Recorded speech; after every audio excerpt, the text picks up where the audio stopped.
Austin Glover then will take the draw against Jamie Arneal.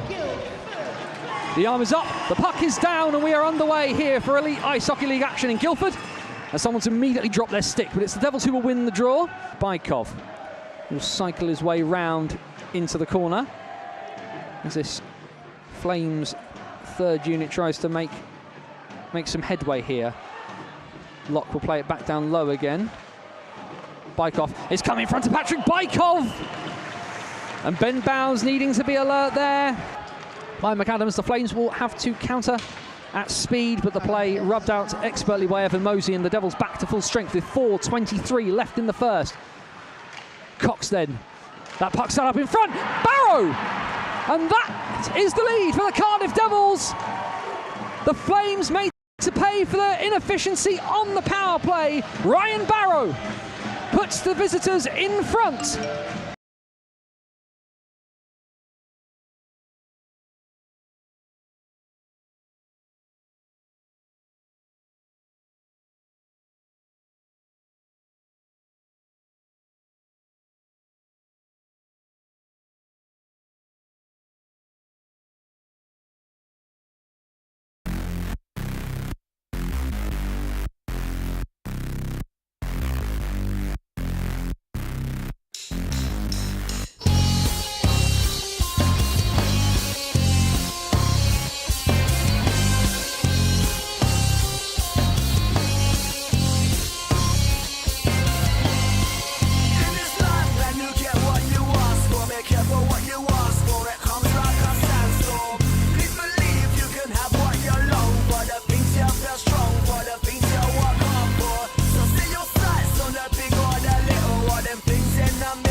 I mean, this music's technically not copyrighted.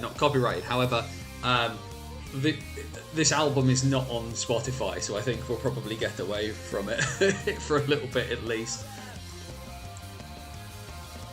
True Stories by Mouthwash, which is just a fantastic record. It's one of my favourite records of all time.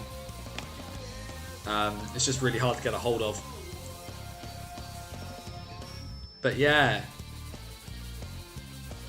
we'll get rid of that. We'll hit that button there. We'll hit that button there. Green light, green light. There we go. Punch that way. Ooh, that was a bit funny. Made it look like I was being, made it look like something was going sideways there, but it's not. I promise. Hello. Hope everyone's doing all right. We'll let the few people sort of wander in, as it has just hit 9 o'clock. Obviously, a bit late, as we are for once. But like I say, it's just because it's like Valentine's Day, innit? And with all due respect, I'll explain why I'm late in a minute. Get some water in. Neither on Teesside, just a good old Parmo. Yep, pretty much it. It's how you show your affection in Middlesbrough, isn't it? Parmo, borough tickets, going and seeing the Young'uns. I mean, I like the Young'uns. They're from Stockton, aren't they, rather than from Middlesbrough? But it's all good. All counts in the end. Righty-ho, let's make sure all is out there. Appears that we're all rocking and rolling. There we go. Yeah, awesome. Everything seems to be working at least, which we will take. What we are going to do though is we are going to turn those off because that's going to cause a problem if I don't. Let's just make sure everything's coming through. We appear to be ticking along nicely. In which case, given that's all starting and rocking and everything appears to be turned on, I suppose we better go for it, hadn't we? Guys, gals, and the gender fluid and all beyond the binary, it is Wednesday night, and for once, it's 9 PM, and it is time for the BOTW What's Current stream. My name is Anthony Russell, here once again to take you through the wild, weird, and wonderful world that is the National Ice Hockey League structure here in Great Britain. We focus on the National Division. That is our bread and butter. That is our home port. But of course, we're here to bring you anything and everything that we find from around the NIHL. That means the National Division as well as Division 1 and Division 2 in the north and in the south. Happy Wednesday, everybody. Happy Valentine's Day to all of you across wherever you may be watching. Let's face it, we don't have that many people from outside of Great Britain. It's pretty much just Rod, who's already in the chat. So good to see that he's joining the party here for that one. But great to have you here on another Wednesday night, as always. Plenty to talk about as well as we start edging ever further. Already, midway through February, half term here for lots of folk in the school term. That means we are edging closer and closer towards the end of the regular season. Cup finals are in sight. Playoffs are in sight. Lots going on. But of course, we need to do a little bit of housekeeping before we really get rocking and rolling. Battlesonthewall.wordpress.com, your number one source for all things related to the NIHL. Now, I'm a little bit behind, and I'll explain why I'm a bit behind in a minute.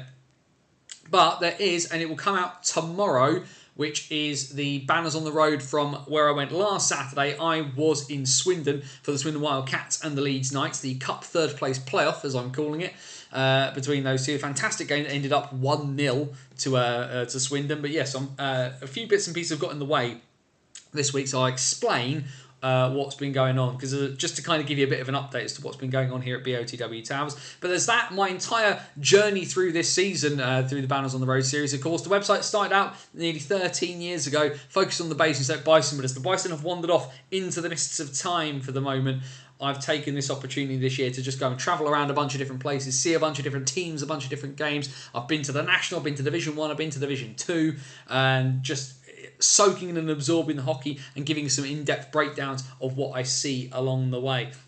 There's plenty of stuff there, as well as our Hockey Stories series, and I'm delighted to announce that Hockey Stories will be back shortly, and that's because I have done what I think is, for the first time, one of the more in-depth, long-form interviews with Tom Norton of the Peterborough Phantoms.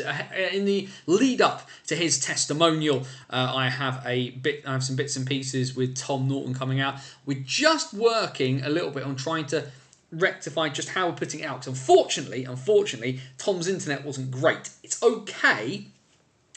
So what I'm probably going to do is I'm probably going to put out the video and just the audio and put it out together so people can kind of get how they want to get it. Because the video is manageable, but it's not great. And but the audio is generally okay. So what I'm going to do is I'm probably going to put it out in both formats, and then people can kind of consume how they want to consume on that one. But Tom Norton, of course, 10 years of the Peterborough Phantoms this year. Played for the Nottingham Panthers, played for the MK Lightning, which we don't mention to folk in Peterborough. And of course, a product of that Nottingham junior system as well. A fantastic chat. And yes, I did ask him about why Peterborough is so dull in a roundabout way. But that is all there as well. And a bunch of stuff you can check out over at bannersonthewall.wordpress.com. And of course, the other bit of thing to talk about is that we are live here on YouTube. Now, normally it's 8 PM on a Wednesday, but because of bits and pieces tonight, we put it to 9 o'clock. But whenever you find the What's Current stream, of course, you can come in and you can join us. And it's the joy of YouTube. Check the description down below for the links to all of our socials, as well as the virtual busking hat over at buymeacoffee.com/BOT. Subscribe to the channel, share out the stream if you're watching bits and pieces right now. That'd be great. The more people we can get in, the better. But there's a bunch of videos and stuff to watch. Lots of sort of long form interviews with players and coaches, owners, and bits and pieces like that. Tons of good stuff here on the YouTube channel. Feed the algorithm hands to keep him nice and fat. But of course, the joy of a live show every week is you get to join in. That means you guys can use the chat function over there. All we ask is that if you want to use the chat, it's fine. Do what you need to. Comments, questions, thoughts, feelings, anything you want to put in as we go along. But please remember the golden rule here at BOTW, and that is DBAD. Don't be a dick. Be respectful of other people's thoughts and feelings, and we're all going to have a good time. Plenty of folk in the chat already, of course. The chat question was flowers or chocolate. Certainly, I can see Mara, former interview guest for Hockey Stories, has popped in. Flowers, that's fair enough there. Stick to the pod from up Billingham Way, says a chicken parmo. Rod, spending the evening with the ones you love. The chat, fair enough. Jamie, of course, in a very good mood. Good evening to Dan and Mr. Percher. Hopefully you're doing well. WNIHL next. So, the plan, Mara, is WNIHL before the end of the season. I don't know when. The plan is to try and get to two places. One is Gosport for the Solent Amazons because of Hannah Driver. I want to try and watch Hannah play live. I haven't seen her play live for some time. But the other thing I noticed is that Guildford have got a run of home games in May, and I'd quite like to get to one of those. Guildford's quite an easy drive for me, so I figure that would be a really good opportunity to pop down and see a WNIHL game. So next, probably not. I am probably going to be, as far as I'm aware, my plan is to be in Slough on Sunday for the Bees and the Hull Seahawks, mostly because I enjoy giving Matty Davies a headache. I kid, of course. I'm a massive fan of Matty. For those of you who aren't aware, I've kind of followed the story of the Seahawks for quite some time. Matty every so often kind of comes on and we kind of have a bit of a refresh as to where the club are. And you think about where the it's one of the few stories I actually broke, was the return of hockey at that sort of semi-professional level to Hull. So I do like to keep tabs on the Seahawks. Not had as much chance to kind of see them with my own eyes this year. So taking the opportunity as they're in Slough to go and have a noodle about, have a see what is happening there. So, but we'll at WNIHL this season, 100% I will get to a game somewhere. Jamie's quickly chucked in some bits and pieces that are going on for us. Sheffield and Guildford, of course, we knew was delayed. That was at the end of the first day. What else have we got though? Cardiff 152. It's a friend of mine, professional wrestler Shay Purser, is at that Cardiff game. Doesn't understand a nit of what's going on, but I did explain to him that losing to Fife is not a good thing. Coventry 2, Glasgow 2, Manchester 0, Belfast 2, Nottingham 4, Dundee 0. So good for the Panthers to get rocking and rolling.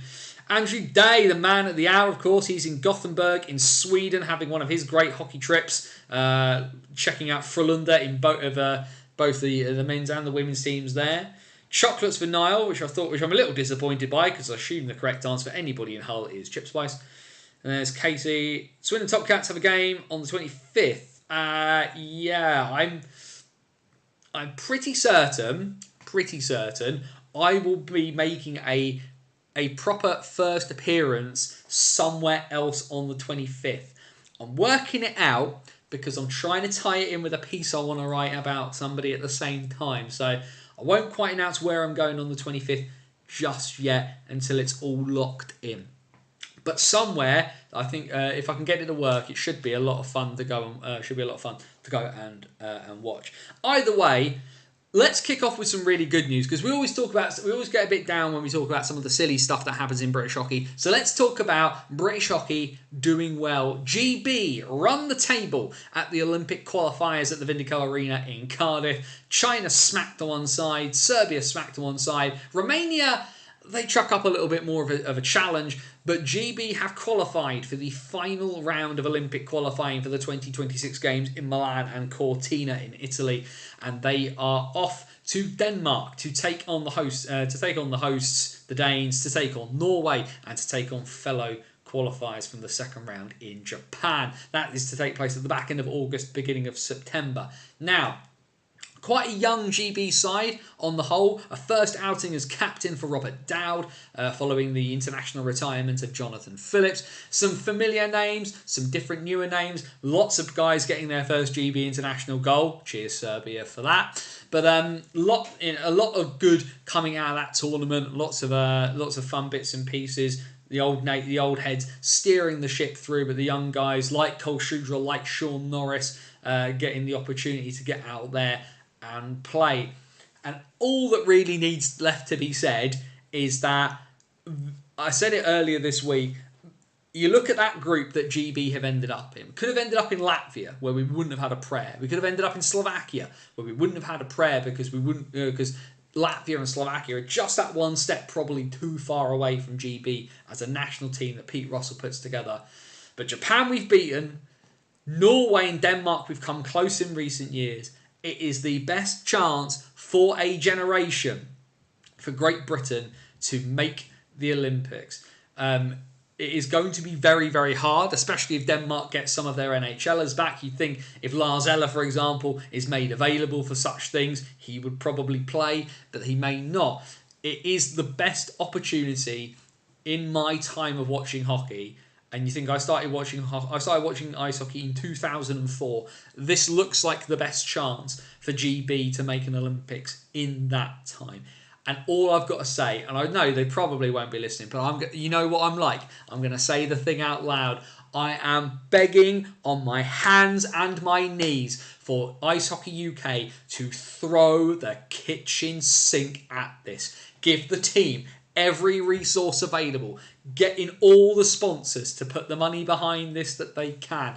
Because you know, and I know, that one of the ways that we've talked about it so often about what takes British ice hockey into that next bit of public consciousness, and we all know what it is. Making the World Championships is fair enough, but if we make the Olympics, the eyes of the public at large in this country will be open, because that means, and it would probably happen, is live television coverage on the BBC. The Olympics are in Italy, a 1 hour time difference, and that would mean British hockey, maybe not at prime time for every game, but if you make the Olympics, there is a high chance that it would be prime time ice hockey on the BBC. That is what is going to hopefully push us over the top. We don't have the benefit of being a basketball. Right? We don't have the benefit of being basketball, which is easy to pick up and play. We don't have the benefit of football, of being easy to pick up and play. Or rugby, which is easy to pick up and play. If we want the next generation or a bigger generation to come in and come through, Ice Hockey UK needs to put the marker down now and say, we are going to send a team to Denmark. It's probably going to be Aalborg from what we understand.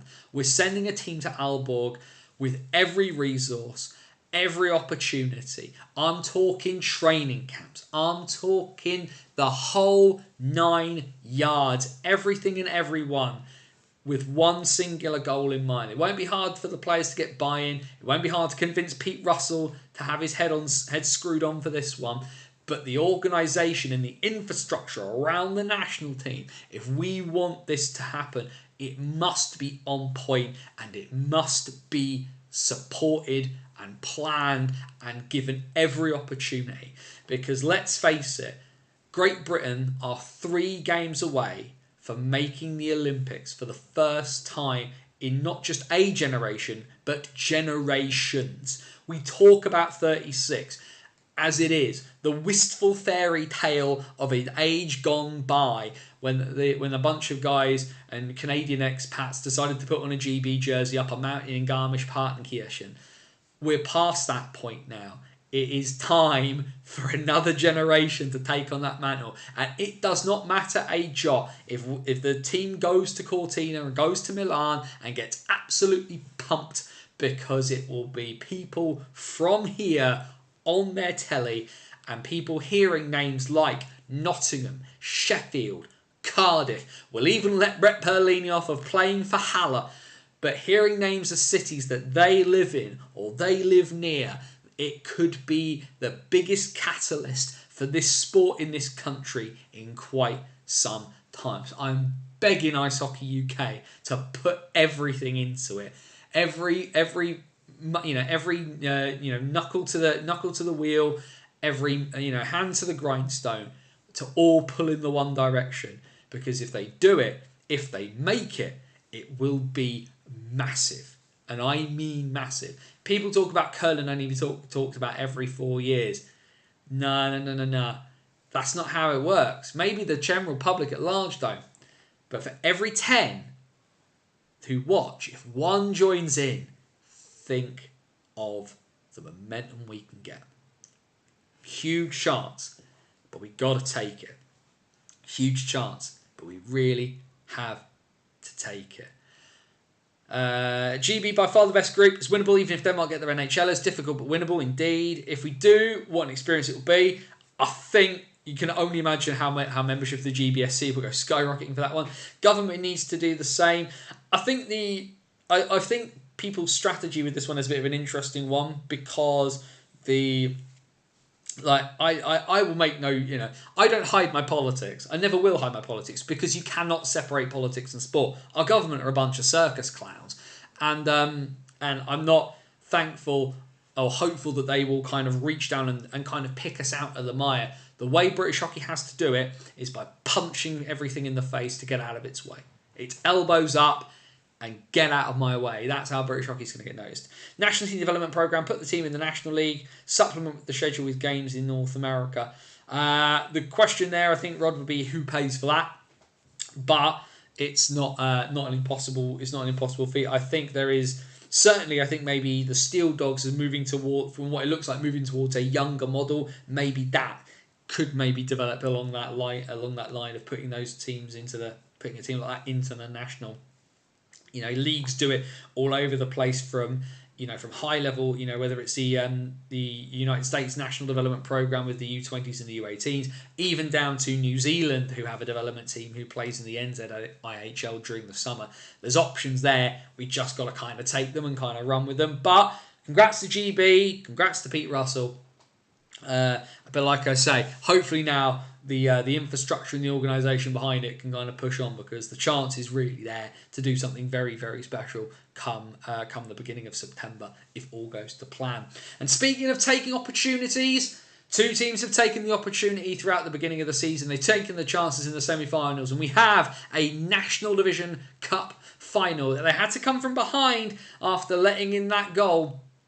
After letting in that late goal in the first leg, and it took them all the way to overtime, but the Milton Keynes Lightning nudged their way past the Swindon Wildcats. They will take on the Hull Seahawks to determine the 23-24 National Cup. It was a hell of a game, a hell of a back and forth in Milton Keynes. Credit where it's due to Swindon, and you think about Swindon, they were massively disappointed. Of course, I was there a couple of days later in Swindon talking to people about it. But when you think of Swindon, with the fact they did not play at home after their pre-season game, they did not play at the Link Centre until December. They found a way to kind of get games played, to push to get their way through, and they came within seconds of making the cup final off the back of everything that they'd been through. So disappointed, but Swindon can definitely hold their heads high. And well, Disco Stu doesn't advertise was the line from The Simpsons, but Disco Stu, it pretty much is the conductor on the train, because he scores the overtime winner to punch the ticket for Tim Wallace's side to the final. And of all the teams to get, they get the Hull Seahawks, a team that they have struggled against all season long. Hull hold the league tiebreaker over MK, and it's going to take something very, very, very, very special in a big showcase like we get over the two legs between the Seahawks and the Lightning to see who will pick up that first piece of silverware this season. And you know what? I did speak very briefly to Matty Davies after the semi-final ended, and I'll say this now: the man is confident, and the man believes that his team can do it. I am fascinated to watch this one, because, and I know it sounds horrible, it sounds a little bit horrible to MK fans, but the pressure in this tie is all on one side of this equation. Hull, it's like the movie Clerks. They weren't even supposed to be here today, so the fact that they've made the final is a massive, massive shock. And yes, admittedly, since making that final, their form has yo-yoed like nobody's business. But there is no pressure on Hull. There is pressure on Milton Keynes. And I don't, I'm sorry to sound like a broken record to Lightning fans, but they're the ones with the budget. They're the ones with that high end to the mix for the cup, for that cup semi-final. And with so much investment into it from the team, and you think about the amount of money, £81,000, that cheque from the MK Lightning Supporters Club into the club. this season was was always again going to be the case of, can Tim Wallace get this team over the line? He kind of did it with a Lewis Clifford built side last year. It's his team this year. Can he get them over the line? And certainly in the league, the answer's been no. But the pressure is really, really on for Milton Keynes to win a trophy now. And I don't know whether some of it is just talk from our side, whether it's a bit self-inflicted, whether it's just the expectation of the Barmy Army. But there is a lot of miles left to be travelled, and there's at least 120 minutes worth of ice hockey to be played in that national cup final. I don't believe we have the dates 100% set in stone yet, but whenever it happens, you can bet your bottom dollar there's going to be a lot of very interested people. And being that MK are the highest seed, they should get the second leg back at the Thunderdome, providing they don't have to give it up because of ice time considerations elsewhere. But in some ways, and this kind of leads on to what's happened, because we've seen that the South 2 Cup final, because of course that nonsense that we had with the Basingstoke Buffalo being knocked out of the cup by virtue of the fact that their rink didn't work. The toilets in the rink didn't work, so they got the game awarded as a 0-0. Thanks, England Ice Hockey. But Peterborough and Guildford will meet in the South 2 Cup final as a one-off game at Alexandra Palace, not in Guildford, not in Peterborough, but at a neutral site. Now, working this out, from my understanding, both Guildford and Peterborough could both only get ice on the Saturday because the Flames are at home on the Sunday, as are the Phantoms National Division side. But one team, of course, who made the semi-final had to make sure they had ice booked for the final, namely Haringey. And we know that Haringey can host events. They did it for the South 2 playoffs last year. We're going to get it for the whole South 1 and 2 playoffs this year at Alexandra Palace. So they will meet each other in the league and then meet each other in the cup final at the top of the hill in London on Sunday the 25th. And I wondered whether the National Cup might go down the same route, but knowing that the teams will have had the ice time in place, we will more than likely get a two-legged final, as we will in the other divisions of the NIHL. South 2, once again, a bit of an outlier, but it does appear at least it will be decided on the ice rather than by somebody making a decision on a piece of paper. Isn't that lovely to see for once? £81,000. Herman, Venus and Lawrence have 251 points between the three of them. Hopefully it's possible. Could be a weekend for the second leg, but would require cooperation from the other teams. I would be interested to see that happen. I mean, the one thing actually the National Division have been really good at this year, and you think about the Swindon situation with moving games around, they've cooperated when it's in their interest to do so. Swindon not having a rink to play in properly, probably in everybody's interest to get that going. When it's coming down to the nitty-gritty of the season, we've seen Leeds' form go a little bit wobbly at the moment as well. So will they want to do the Lightning any favours? The answer is probably no.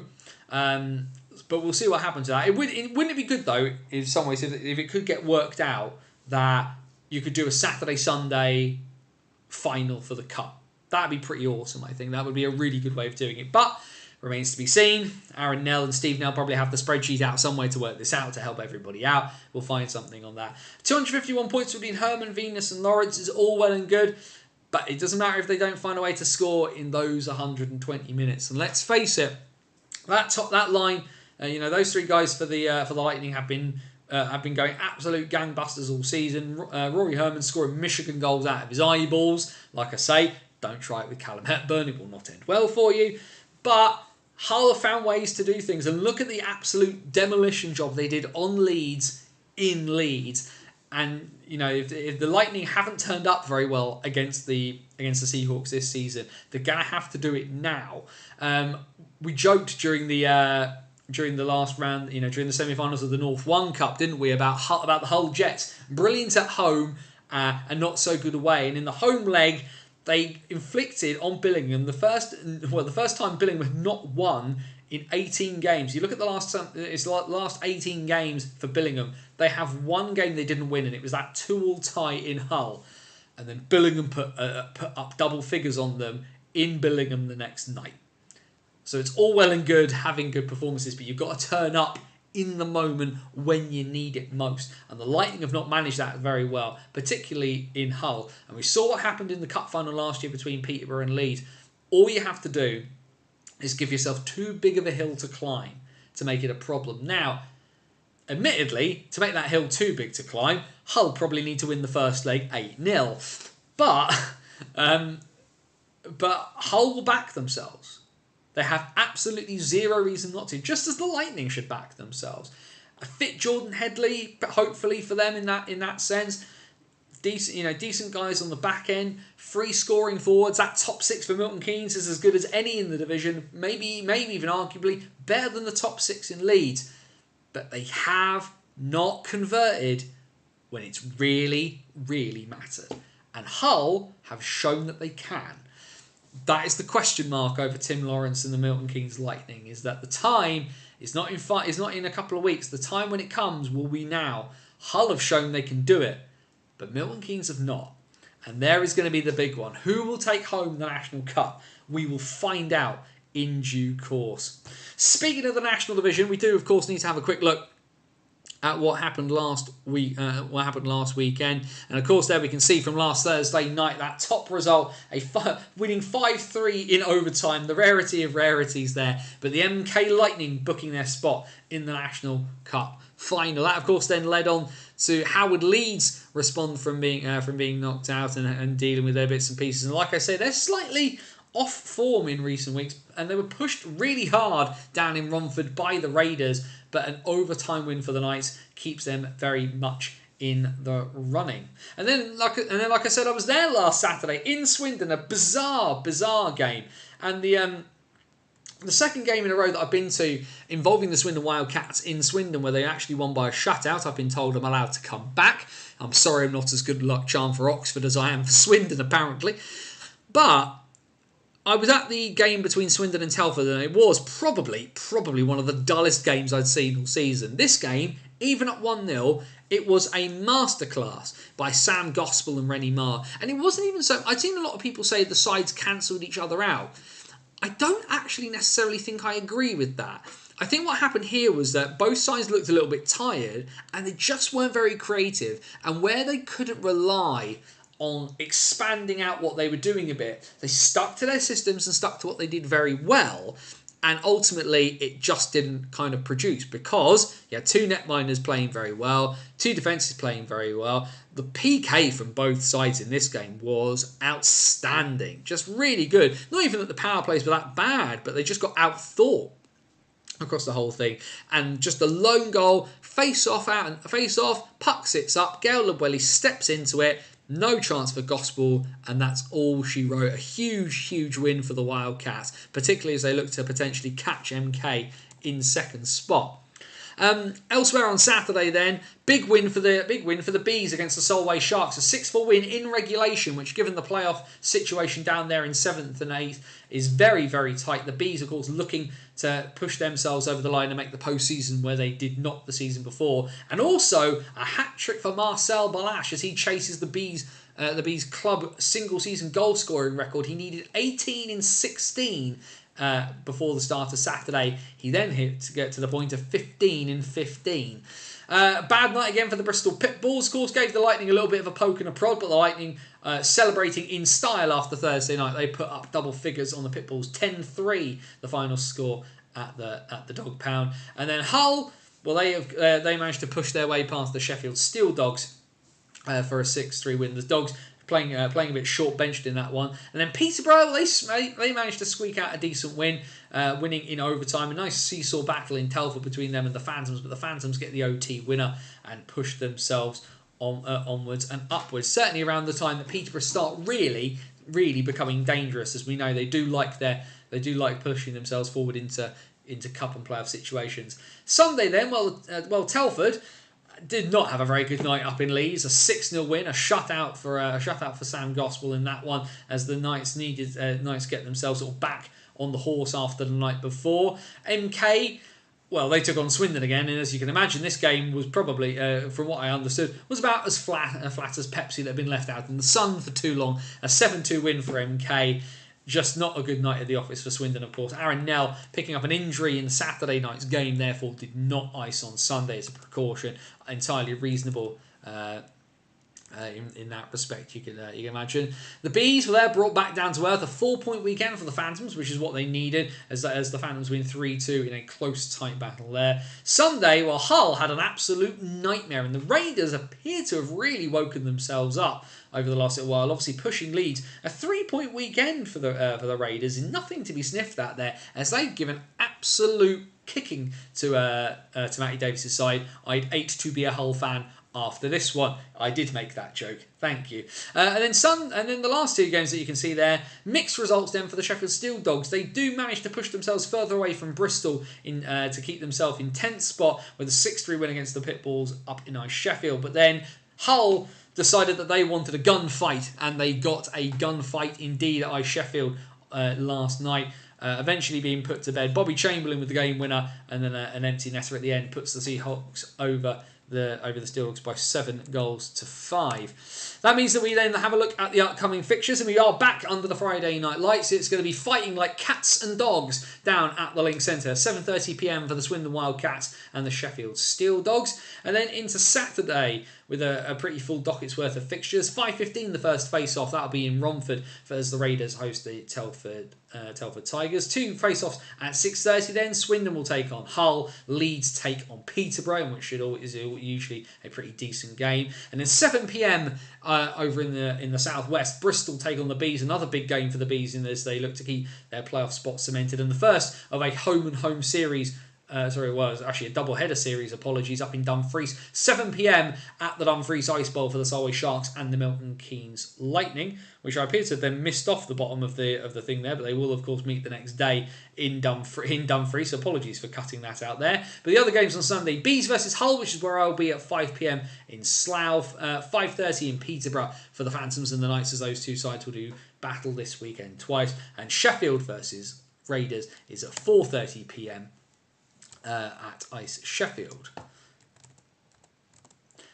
Which of course then means we need to have a look at the table, and we have a qualified team for the playoffs. The Leeds Knights are officially into the postseason. I know, please do contain your surprise at that one, but they are still sitting pretty even with that loss against Swindon last weekend. 3 points clear of the Lightning with 2 games in hand, still puts them in prime position.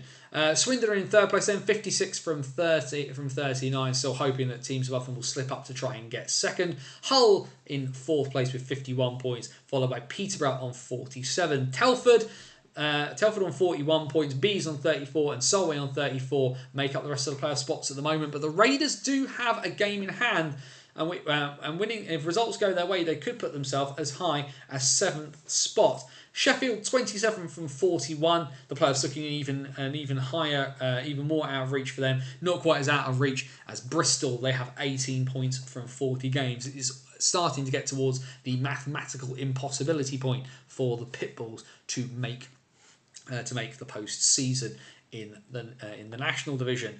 I've just seen there from Marissa Mason in the chat, Reece Edwards' first goal for the Seahawks. If you've not seen it, I believe Hull have put it on their Twitter account. What an absolute clapper from Reece Edwards for his first goal at National Division level. He's left Dan Crow absolutely frozen to the spot. Not a prayer. What an absolute belter of a goal for the young man. Former Bradford Bulldog junior, I believe, as well. So great to see that bit of development working there from an IHL 2 upwards. But a superb goal. Do go check that out if you haven't already. Just going to quickly pull myself back to the full screen and take a sip of water.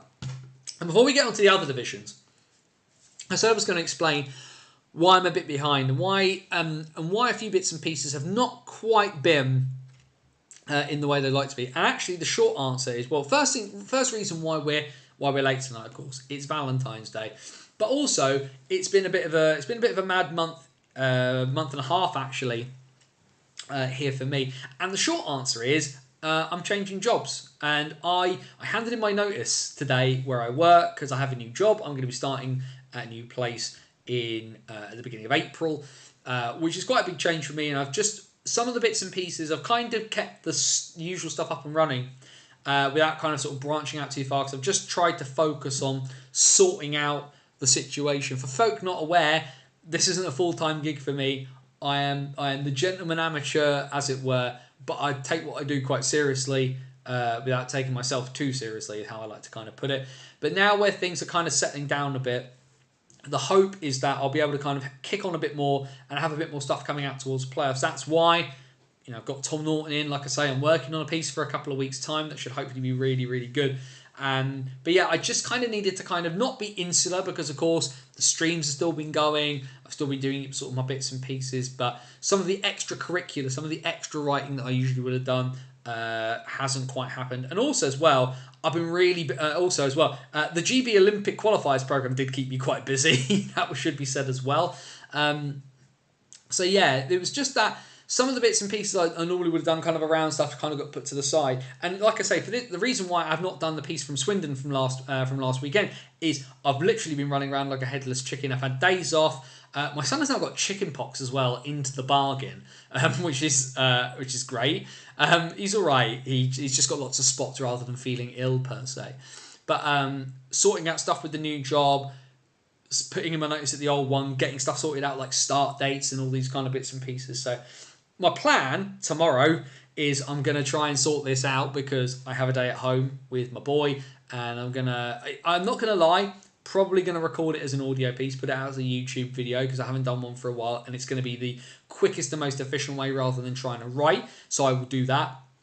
But I've tried to keep on top of bits and pieces. It's just been a bit of a mad week. But the hope is this new job as well is going to give me a bit more flexibility to kind of do some bits and pieces. So we'll see. But like I say, some more bits and pieces coming in the not too distant future. Now things are going to start to settle down, and everybody kind of knows where they stand. My current job know I'm going. My new job know I'm coming.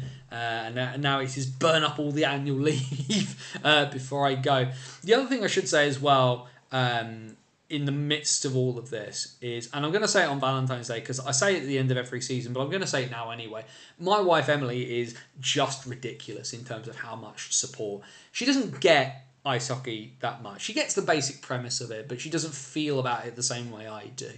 But I genuinely would not be able to do what I do to the level that I do it at. Not just without her understanding, because I disappear off for an evening, a weekend to go to places and to watch games and stuff like that, or when I get called to go to Guildford on a Wednesday night and she just kind of takes it on the chin and lets me go. But like, it's the support, it's the literal kind of thing of somebody getting why you have to do this and why I like what I do, and I really love doing all of these bits and pieces. And yeah, I mean, like, since Christmas I've not had as many commentaries to do because people are kind of sort of set into their routines and their rhythms now. There's less people sort of taking time off to the point where I'm kind of needed as much, but doesn't stop the fact that I want to commentate more and I want to write more and I want to be in more places doing more things, and I can't do it without the fact that I get sent out the door with a hug, and it's never a I really wish you weren't going. It's go and enjoy yourself, come back soon mentality from my wife. And for those of us who leave people, if you're lucky enough to have the person come with you, then that's great. But please take a minute before the end of the season to just to go to that person who, lets you go and doesn't argue with you about it, and just tell them how much you appreciate them, because it's massive. Getting to muck around with our silly hobby is a privilege, not a right.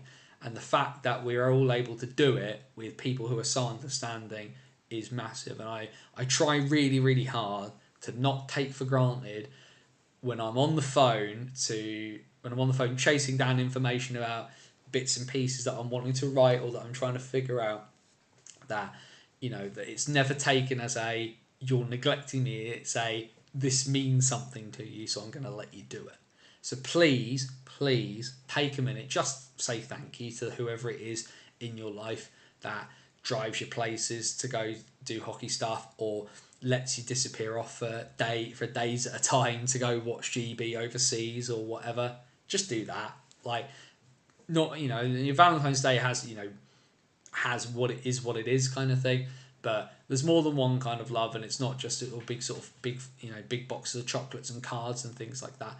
It's about the genuine emotion of I appreciate that you appreciate why I need to do what I do, and that's the big thing for me. Certainly, is the fact that my wife has never fully understood it, probably never will, but understands why I have to do it and why I need to write, why I need to talk about what I enjoy so much. So that's pretty big. So also, if you ever see my wife, just do if she's ever with me for anything, you ever see me, because I am trying to get to a game at some stage, then do come and say hello, because it will confuse her as to why people know who she is. That's fine. But yeah, for me, now I've kind of got this sort of situation settled. I want more writing gigs. I want more commentary gigs. I want to be anywhere and everywhere that I can get myself to. If you want me to do something for your team, point them my way. I will have any conversation with anyone everywhere. I'm really grateful to people like Oxford. I'm really grateful to people like Solent for what they've done. I'm grateful to the Bees for the commentary bits I got to do kind of before, towards the beginning of the season. And they haven't had a spot for me in recent weeks, and it is what it is. If they want me, they know where I am. If Slough or Streatham want me, they know where I am. If anybody wants me to kind of do some bits and pieces, they know where I am. And we'll see what happens. I talked myself into commentating on a national final last year by saying really loudly, I want the chance, give me the chance. And so I'm going to say it again. I've got the quality to do it. So if you want me for some stuff, drop me a line. I ain't hiding. I'm really, really bad at hiding. Anyway, we need to crack on and talk about the rest of the hockey that's going on around the National Ice Hockey League structure, which of course means we need to dip into our friends in the north and then look at North 1. Not a massive amount of games played last weekend. In fact, only the one game on the Saturday. And well, as Tony Hand recovers from everything, from his recent medical procedure, his Whitley Warriors are doing a sterling job. Did a sterling job on Saturday against the Sheffield Scimitars, putting up a 10-2 victory for them as they look to try and improve their position in the league as the playoffs get ever closer. Sunday then, Whitley didn't do the business. They lost 4-1 to Solihull, of course, who were doing their best to keep pace with both Blackburn and Billingham. The Stars, not close necessarily, but not a complete blowout of a game in North Wales as the Stars beat the Deeside Dragons by 5-2. A pretty interesting game on Sunday in Nottingham, but the Blackburn Hawks squeaked their way past the Nottingham Lions. It was a tight game. It was a close game. Certainly some of the Blackburn Hawks fans in chat seem to have a very, very interesting opinion of some players, mostly Zach Yokoyama. A few people claiming they wouldn't want Yokoyama playing for them, and to that I call shenanigans, because can you imagine a line with Adam Barnes and Zach Yokoyama on it? They wouldn't know what to do with themselves. They'd all be so happy. Elsewhere on Sunday, the other game towards the bottom of the table with big implications in terms of those last playoff spots. The Widnes Wild with a 7-6 overtime win over the Scimitars. A League and Cup game, which is fantastic given that we've made the final on that one already. British ice hockey, you cannot beat it. The upcoming game then for the... Oh, that's gone one too far. The upcoming games then this weekend. A couple of games on Saturday actually. And our friends, the Hull Jets and the ridiculous home record come back this weekend. They take on the Solihull Barons at 5:30 at the World's Most Versatile Arena. The Sheffield Scimitars are at home against Deeside on Saturday as well. That's a 4:40 face-off at Ice Sheffield. On to Sunday then, Deeside and Hull has the potential to steal the weekend in terms of a quality game, this one, although we know what Hull are like away from home. That's at 5:15 in Deeside. 5:30 at Hobbs Moat Road, a massive game with title implications on the line. Solihull versus Billingham. Can the Barons inflict the first actual defeat on the Stars for nearly 20 games? Whitley take on Blackburn. That's another huge game there. The Hawks, if they can get a result out of there, if Billingham do lose at Solihull, that would put a very different context on a lot of things. And then the other game on Sunday is on Merseyside. Widnes take on Nottingham. That then gives us the league table at the moment. And like I say, obviously Billingham's still very much in command, and one defeat probably wouldn't do them so bad. Do not want to lose this weekend. 44 points from 25 games to Solihull's 38 from 26. So game in hand, 6 points clear. It's starting to edge ever closer towards Billingham taking the title.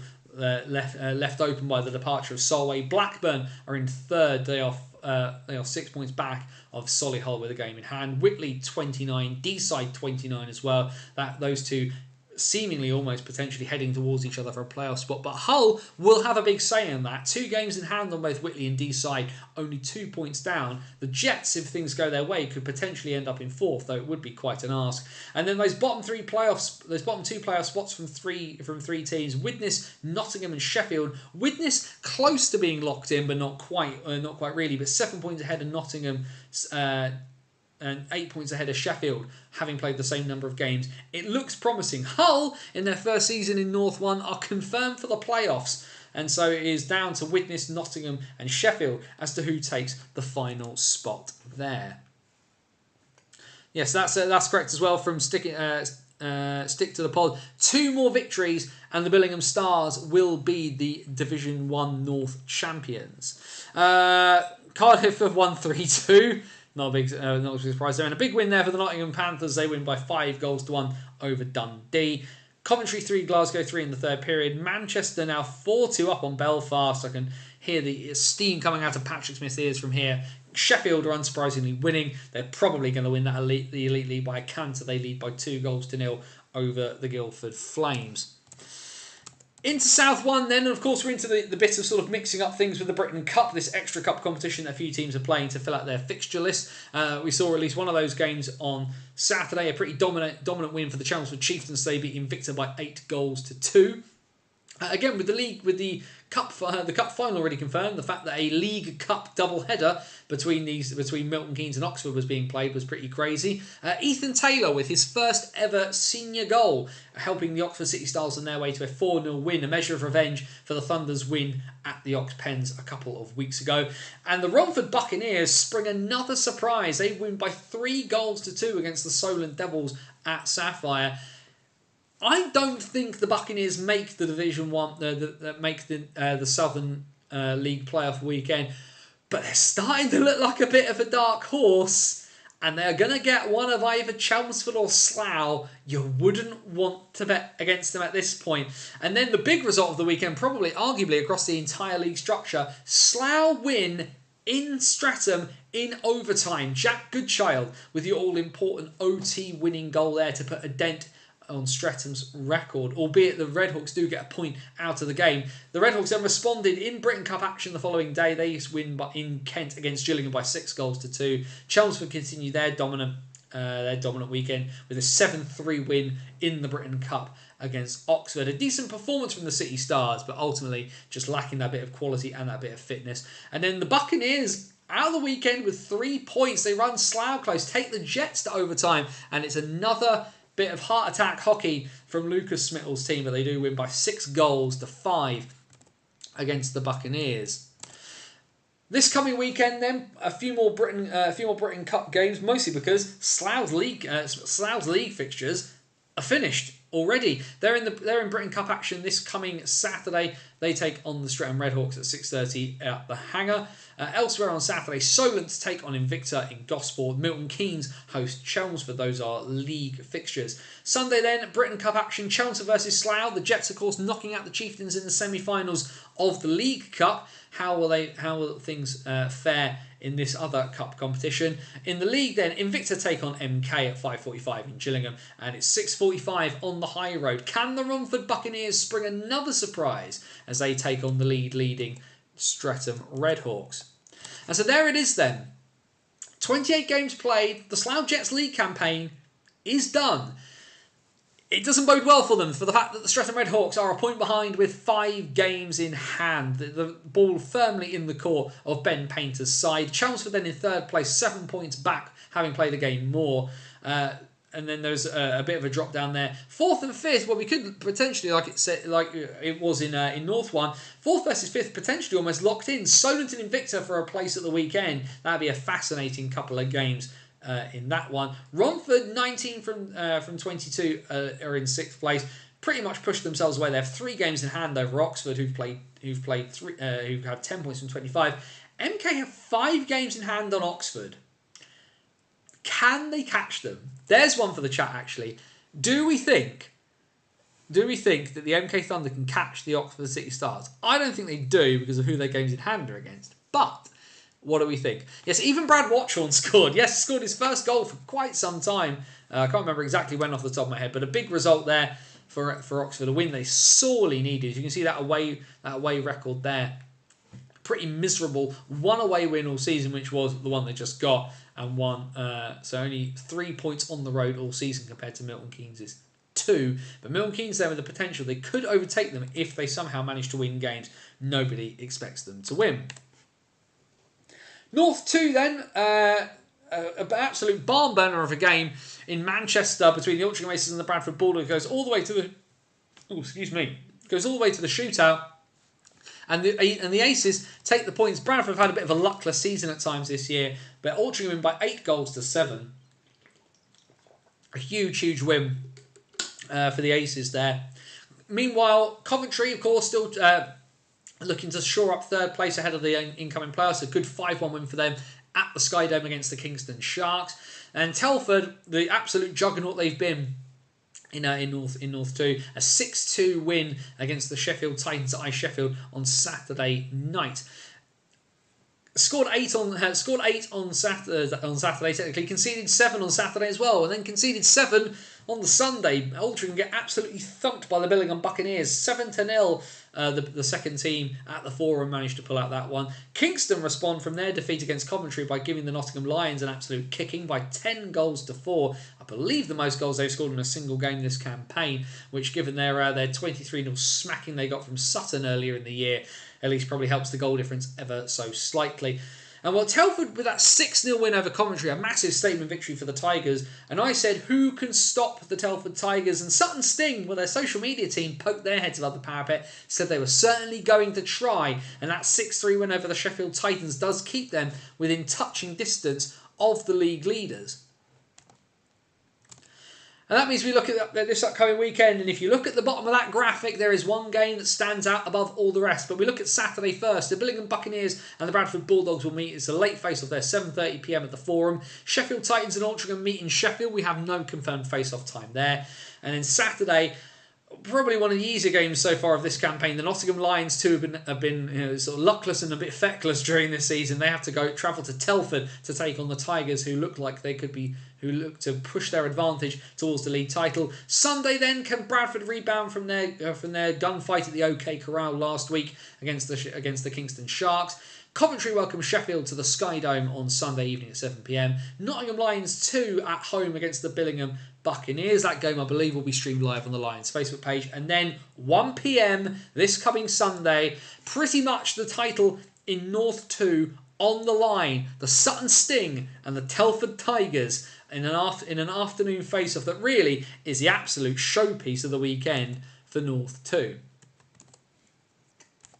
Well, that means then, looking at the title race there, as we can see, Telford 5 points clear of Sutton, who then have a pretty sizable 6-point gap over the Coventry Blaze. It is pretty much down to the 2-horse race in Division 2 North. Billingham in 4th then, Sheffield, followed by Sheffield, Altrincham and Bradford. Those top 7 have all qualified for the playoffs, and it's pretty much a straight shootout, more for the fact that Nottingham can still technically can get within a whisker of Kingston, and with games still to play, although you'd venture that the Kingston Sharks, at the first time of asking, are going to make the playoffs and are going to book themselves a date with either Telford or Sutton come the post-season. Just looking in the chat there, 4 games in a row against Sutton. Yeah, enjoy that one. MK just don't have the quality, not without 2A players joining for most, if not all, of the final stretch.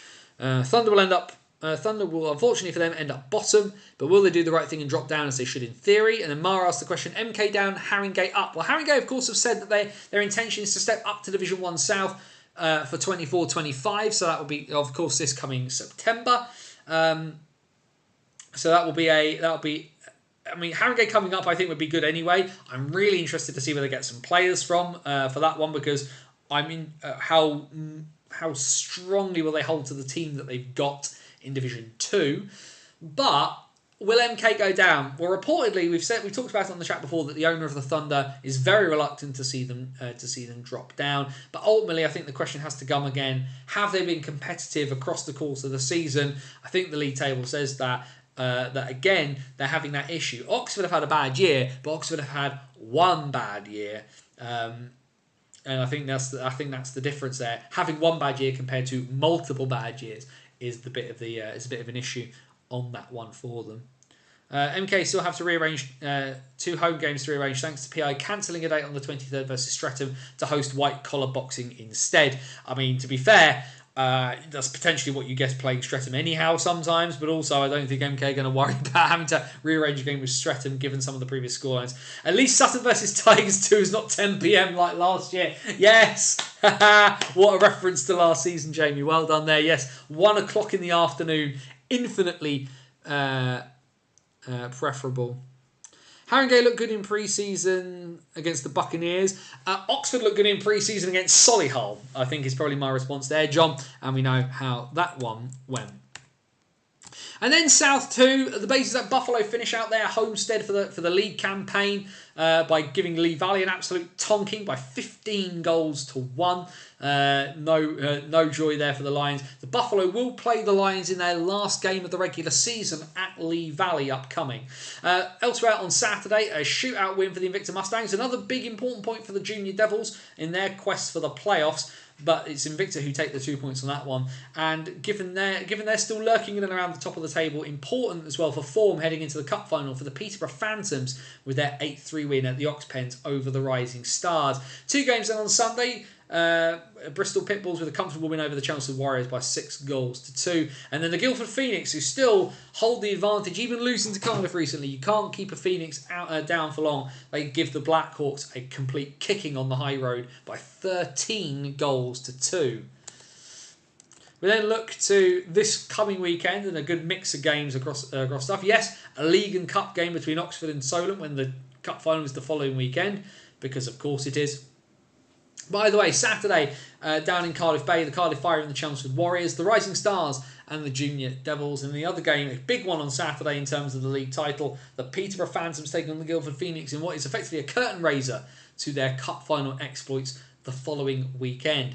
A tough one then for Oxford this weekend. A game that they potentially could win against Solent, but then one that they are going to have an uphill battle against as the Ox Pens plays host to the Rising Stars and the Haringey Huskies in league action. And then 5 PM at Gosport on Sunday. The Solent Junior Devils 2, and still very much advantage Guildford Phoenix. Just the one loss on the season, but they are there 30 points from their 16 games played, a 2-point advantage over both Peterborough and Haringey. 1 game in hand on the Huskies, 3 games in hand on the Phantoms. If the Phoenix can keep winning, we're looking potentially, there is a game in Guildford against Haringey.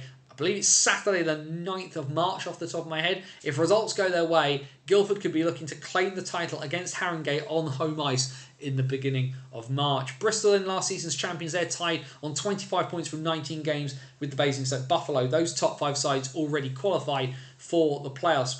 And again, that 4th versus 5th spots, looking down the barrel of Bristol versus Basingstoke, but who will finish higher out of the 2. Cardiff then in 6th place, 5 points back at Basingstoke with 2 games in hand, but 20 points from 17 for them, 18 from 17 for the Invicta Mustangs, last year's playoff champions. And the Solent Junior Devils on the inside looking out, they have 11 points from 16 games, 2 points ahead of Oxford with a game in hand. Streatham then in 10th along, tied on for points against Chelmsford with 8 points apiece. Chelmsford though with 2 games in hand, and in Lee Valley, well, they're only 2 points back of Chelmsford and Streatham. They have a game in hand over the Blackhawks as well. The best season for Lee Valley for quite some time, but they are they're one of only 2 teams in the division to not win on the road. Solent being the other one, but Solent have a positive record at home, 5-2 when playing at Gosport. Will Lee Valley come up with a wooden spoon again? Becomes the big question there.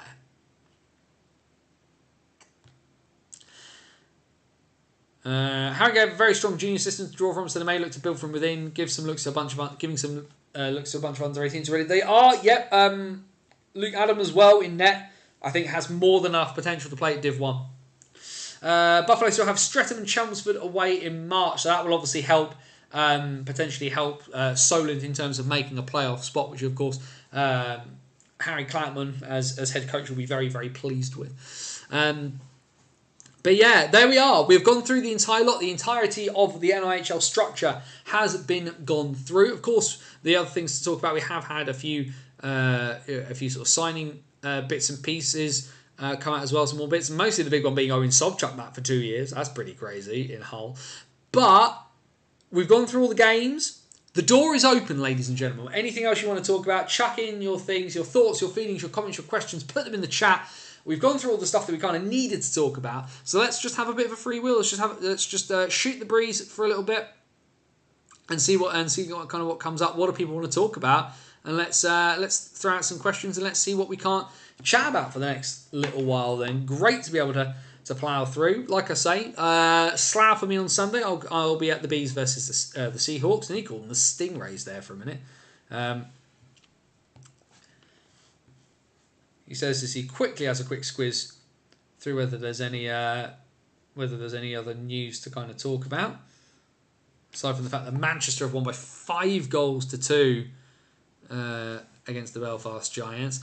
Coventry win in overtime. JD Dudek with the game winner at the Sky Dome.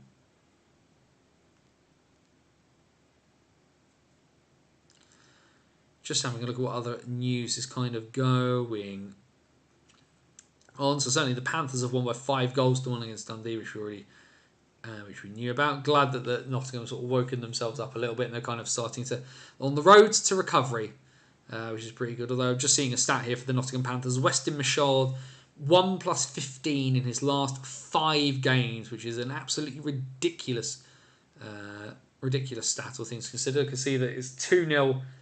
It was 2-0 Sheffield after 2 periods. Can't see anything else really in terms of big news at the moment, but that is what it is. Obviously, Valentine's bits and pieces flying out all over the show. But like I say, comments, questions, thought, feelings, anything else anybody kind of wants to chat about, then like I say, just kind of chuck it in. There's nothing we don't need to.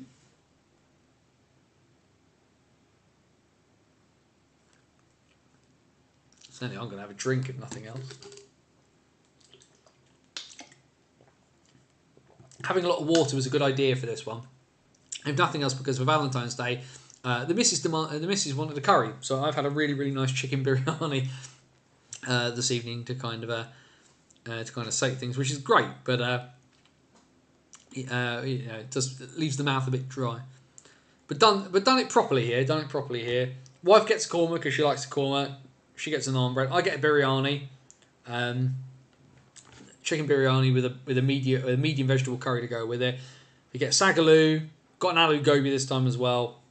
Got some onion bhajis as well. The wife, the local Indian, has some very, very good onion bhajis. Caps up and down. That's actually the other thing as well, is that the Edinburgh Capitals have claimed the Northern League, this sort of joint venture between a few Scottish sides and the Blackburn Hawks. But the Edinburgh Capitals' recent win over the weekend meant that they have claimed the Northern League on that one. I've just seen that and I've just remembered what we need to talk about there, Karen. So thank you very much for that one. I'm just quickly pulling up the bits and pieces from Edinburgh.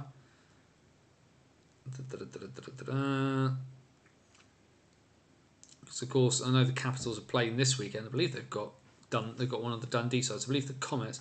But yes, the Edinburgh Capitals with the win. Yes, yeah, SIH, NIHL, Morley Northern Cup is what they've been presented with apparently. But yeah, the Northern League as it were. So certainly some decent battles there between Edinburgh and Blackburn over the course of it. Just trying to actually figure out who it was that Edinburgh actually played at the weekend, which is fantastic. But the fact that Kilmarnock is who they played on Saturday. There we go. Dops a new low with the wrong player being banned. Yep. Telford have the wrong player being suspended, which is fantastic, as well as a suspension for Lee Bonner for an illegal check to the head when the video shows him making absolutely no contact with the head of Jordan Griffin. Dops now, genuinely no idea who's making any of the decisions. It's turned into a complete clusterfudge at this point. And I think really the problematic thing is, again, just this complete lack of transparency. And the EIHA, as it was then, England Ice Hockey as it is now, had always said to me that they did not want to release the names of people doing bits and pieces so that people couldn't, people couldn't find a way to kind of sort of abuse or harangue the people who did it. We're down to the basics here now of suspensions being given for things that aren't happening because Bonner does not make contact with Jordan Griffin's head. Like I say, we've given the wrong player a suspension. So, it's problematic there. So it's all well and good about any level of transparency. The transparency has to be getting the call right. The Bonner one I kind of get, right? Because at full speed, I can 100% see why a referee would have taken that as a check to the head. Because you watch it back at full speed, without pausing it, without slowing it down, and tell me you can see why that would happen. So 100% can. But we have the benefit of video, and we have the benefit of slowing things down. Doesn't hit him in the head. It's the second time this season, at least, where a check into the head suspension has been handed out, where there has been no head contact. Like, this is not rocket science. DOPS is really not helping itself, and the fact that we don't even know now who is even remotely in charge of it is arguably even worse. And somebody, I can't remember who it was, but somebody said they sort of tagged me, and I think they tagged Ben from Zero Pucks Given, they tagged Nikki Watt, of course, in it, and sort of saying, do we need to re-interview Daniel Smith? Well, it's no point interviewing Daniel Smith. Daniel Smith, as a director for EIH, does not have that as his remit. Dan's is to do with long-term strategy and brand development. What happens with DOPS isn't his bag. However, it doesn't help that whoever is supervising those bits from the board apparently literally can't tell someone's head from their chest. So I don't know what to tell you on that one. Caps up and down in the NHL. Yep, Jamie, that's just our lot in life. As I said, we are not going for the Stanley Cup. We are getting Ovechkin over the line, and then the Caps are blowing up and going for the rebuild, so that one doesn't matter. Possibility of Edinburgh to join the National League. Not one I've heard. I would be interested. I don't think they'd be given the National Division straight away. I think they would need to prove themselves. I think if they were going to be admitted to a league, they'd be admitted to North 1. In the same way that Solway played in North 1. And Blackburn, of course, have kind of been the test case here for cross-border play. The Hawks engender some feelings about from time to time. But they're the ones who've shown here that it's proven that you can make it work in terms of that cross England-Scotland border play. Edinburgh would be a natural addition, I think. Who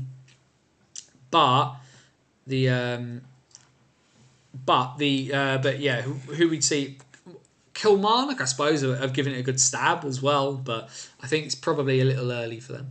My only concern is hit, he lifted into hit from his legs and the direction is upwards. That's all well and good, and that is why at full speed, Richard, I can see why a referee would call it. But he doesn't.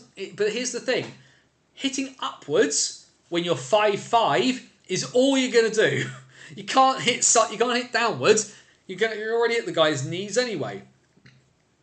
So the only direction he can hit is up. But the video's really clear. He doesn't make contact with the guy's head. Griffin is already leaning into the hit as it is, and that probably doesn't help matters. But even with that, he doesn't hit the head. He doesn't hit him in the head. That's what makes it worse. At full speed, I get it. 100% I get it. And it's really hard in the moment at speed to call. This isn't on the ref at all in that instance. But the video shows it really clearly. The contact point is Jordan Griffin's left shoulder. It's high up here. It's not sort of down here. It is high up here. But that, hitting somebody there, the last time I checked, was legal. This is not there unless I do that. 12th team in the National League for me has to be a Northern team. Bakers ain't coming back next year at this rate, so I don't necessarily know why it would have to be. I think certainly the thing for the owners of the National Division is, because the one thing that's been out there, has been floating around for a while, is that Slough applied and were rejected off the basis of business model. If you can prove yourself sustainable, you will get in, is the short version there. For the formation of conferences, I get why, but I'm not sure it's quite as necessary as it would need to be. Because who would be in the north if you put in if we have Basingstoke coming back as an example, who do you have in the Northern Conference? Solway, Leeds, Sheffield, Hull, Telford, and then one other, which would probably be Milton Keynes or Peterborough. So I get why. But if any team has first dibs on coming back into the National Division next year, it should be Basingstoke. Basingstoke. But that's surprise twist, Blackpool. Yes, filed. Somebody out of the filed ice reader again. The Phoenix are back from the dead, and there's a Manchester joke in there somewhere that you can make about the Storm.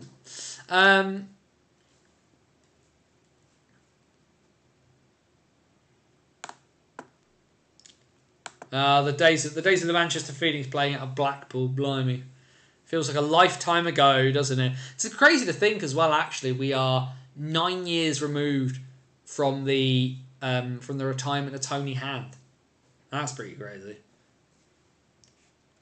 One of the things I was talking to Tom Norton about, of course, because Tom Norton's first season of this sort of run of 10 years with the Phantoms, of course, was 14-15, which is the year Peterborough won the playoffs, and they beat Manchester in the final.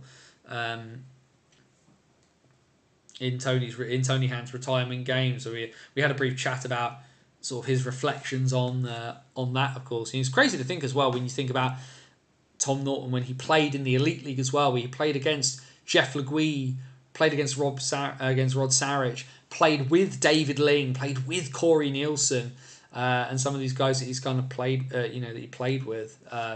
Such a vast career, and he's only 34. He's not an old man by any stretch of the imagination. He's got a fair few years left in him, Tom Norton, if he keeps himself fit. So, not hopefully for him quite a long career still left. Fascinating guy to chat to, really clever.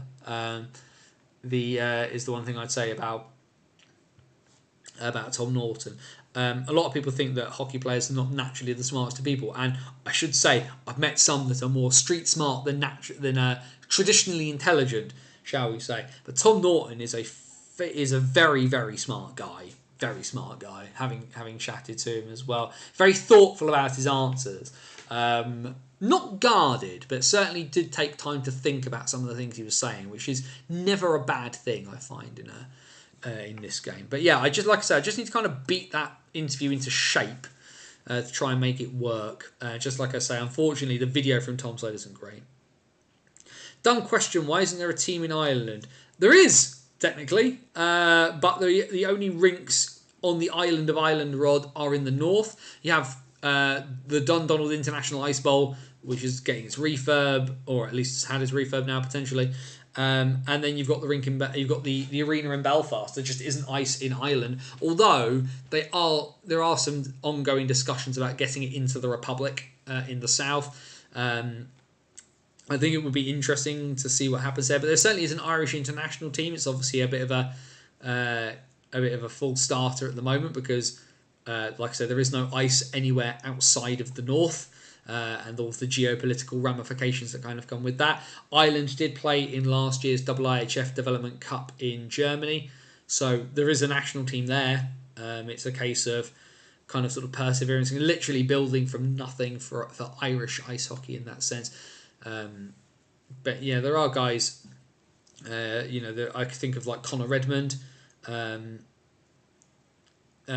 plays for the Slough Jets. Of course, he's played for Ireland in the past. So. Yes, no open rinks despite the desire for it. Travel would be a nightmare. Dundalk's been sat there empty for years. Well, Dundalk's been empty for years, literally in the Republic itself. And Dundonald was being refurbed. I don't know whether it's still being refurbed. Mara, you might know better than I would on that one. But Dundalk has been empty for quite some time, unfortunately.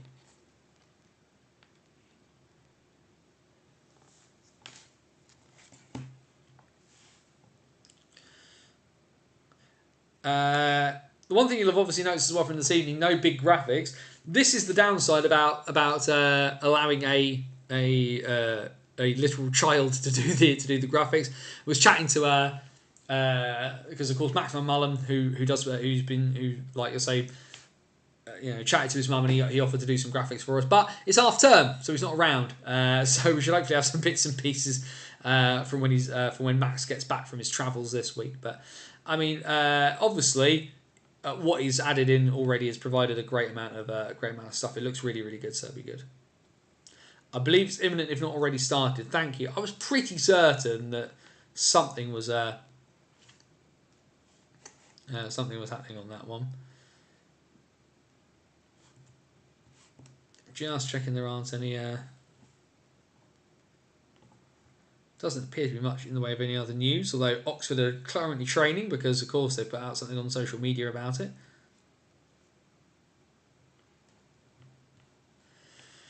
One ice rink in the UK that's not there anymore that you would like back.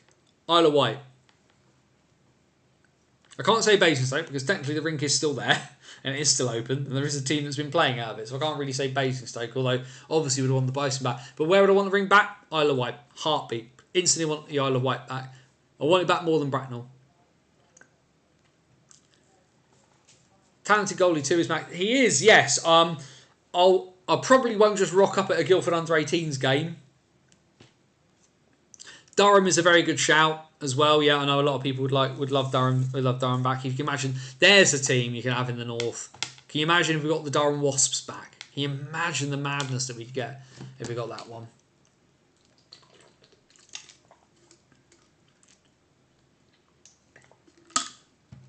Yeah, Richard's with me there. Isle of Wight. Cheesy curly fries. Jeremy Cornish running roughshod over people in 1 South. Can't be beat.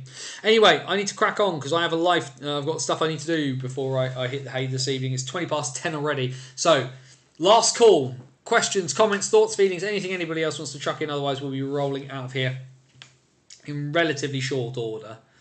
It should be said. Like I said, if you're in Slough on Sunday, do come say hello. It will be a lot of fun. Make sure that you, like I say, if you do see me around, do come say hey. But otherwise, like I say, got a few bits and pieces coming up. Got to keep ourselves on our toes. Wasps are going to resurrect one day out of literally nowhere. I'm sure of it. Yeah, it would be nice if they could find a way to do it, but can't hold your breath. Ice facilities just don't seem to be an easy thing to get over the line. Sadly, it seems sometimes, which is sad. But we'll keep optimistic.